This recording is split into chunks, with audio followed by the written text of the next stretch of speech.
এই মুহূর্তে rapid action battalion RAB ৮-এর কর্মকর্তারা এবং পরিবেশ অধিদপ্তরের কর্মকর্তারা তারা নিষিদ্ধ যে পলিথিন রয়েছে সেই নিষিদ্ধ পলিথিন জব্দের ব্যাপারে অভিযান চালাচ্ছে। এটি হলো পিরোজপুর জেলার মঠবাড়িয়া পৌর শহরের বহেরাতলা এবং আলগিপাতাকাটা যে সড়ক রয়েছে, সাবেক যে কাউন্সিলর জিল্লুর রহমান এবং সাবেক যে উপজেলা ভাইস চেয়ারম্যান ছিলেন অ্যাডভোকেট নাসরিন জাহান, তাদের বাড়ির সামনের গোপন সংবাদের ভিত্তিতে তারা এখানে এসে জব্দ করেন।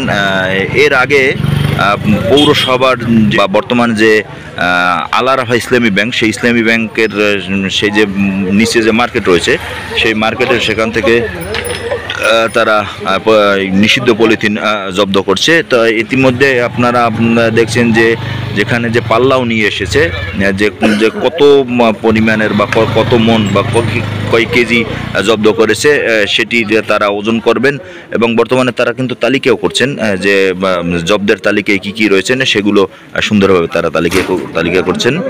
বাজারের মধ্যেগুলো সকল মালামালগুলোও কিন্তু এখানে তারা এসে স্তূপ করেছেন। আমরা দেখতে পাচ্ছি যে পরিবেশ অধিদপ্তরের যে পরিচালক রয়েছেন তিনি ওখানে উপস্থিত হয়েছে। তো শপিং ব্যাগ বা অন্যান্য যে পলিথিন সেগুলো রয়েছে।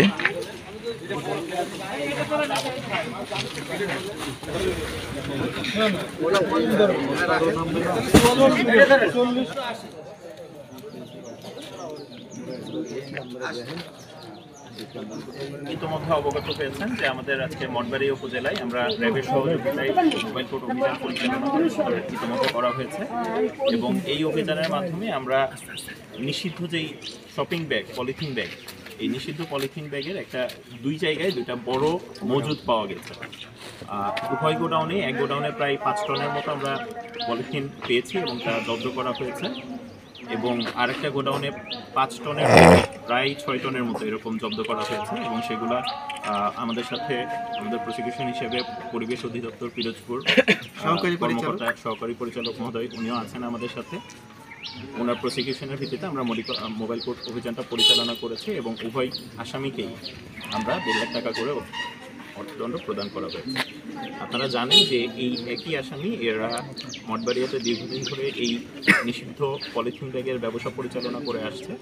ইতোমধ্যে উভয়কেই দুইবার করে সতর্কতামূলক অর্থদণ্ড প্রদান করা হয়েছিল। এটা আমাদের পরিবেশ অধিদপ্তর এবং র্যাব ৮-এর সহযোগিতায় একটা বড় অভিযান আমরা পরিচালনা করলাম এবং এখানে তাদের তৃতীয়বারের মতো তাদের অপরাধ পাওয়া যাওয়ায় তাদেরকে উভয়কেই 1.5 লাখ টাকা করে অর্থদণ্ড প্রদান করা হয়েছে। র্যাব ৮-এর মাধ্যমে এই সংবাদটা এখানে পেয়েছি এবং এটা আমাদের মোবাইল কোর্টের নিয়ম অনুযায়ী এটা জিম্মাদার হিসেবে আমরা আমাদের রাখবো। পরে মন্ত্রণালয়ের মাধ্যমে টেন্ডার হবে।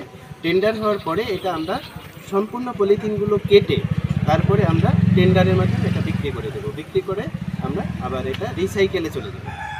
এটা আমাদের প্রসেস। সহযোগিতা পেয়েছি উপজেলা প্রশাসন, পরিবেশ অধিদপ্তর আমাদেরকে খুব ভালোভাবে সহযোগিতা করেছে। তথ্যটা আমাদের কাছে ছিল, আমরা সেই অনুযায়ী সবগুলো জায়গায় আমাদের ফোর্স রেখে আমরা আমাদের প্রশাসনকে যত সময় পেয়েছি তারা এসেছেন এবং অধিদপ্তর আমাদেরকে সর্বাত্মক সহযোগিতা করেছেন এবং ডেফিনেটলি আপনাদেরই কারো দেওয়া তথ্য অনুযায়ী এবং অবশ্যই আমাদের গোয়েন্দা নজরদারি ছিল, সেটা দিয়ে আমরা এই কাজটা করতে পেরেছি। আমাদের কাছে যদি এরকম ইনফরমেশান আপনারা অন্য কিছু নিয়েও দেন, আমরা র্যাব অবশ্যই ডেফিনেটলি কাজ করার চেষ্টা করবো। আমাদের এই অব্যাহত থাকবে ইনশাআল্লাহ। আমরা লাইকলি সম্ভবত 11 টন 12 টন হবে, আমি এখনও বাজার মূল্য যেটা আসলে এটা বলা মুশকিল, এক এক ধরনের পলিথিনের এক এক রকম দাম। তো আমি আজকে এটা দেখলাম সিভিল ড্রেসে আপনি যেটা বলছিলেন সেটা আমি দেখলাম 200 টাকা করে বিক্রি হচ্ছে বাজারে কিছু পলিথিন। আমি জানি না সবগুলোর দাম কেমন, তো এটা আনুমানিক হয়তো 20 লাখ টাকা হতে পারে।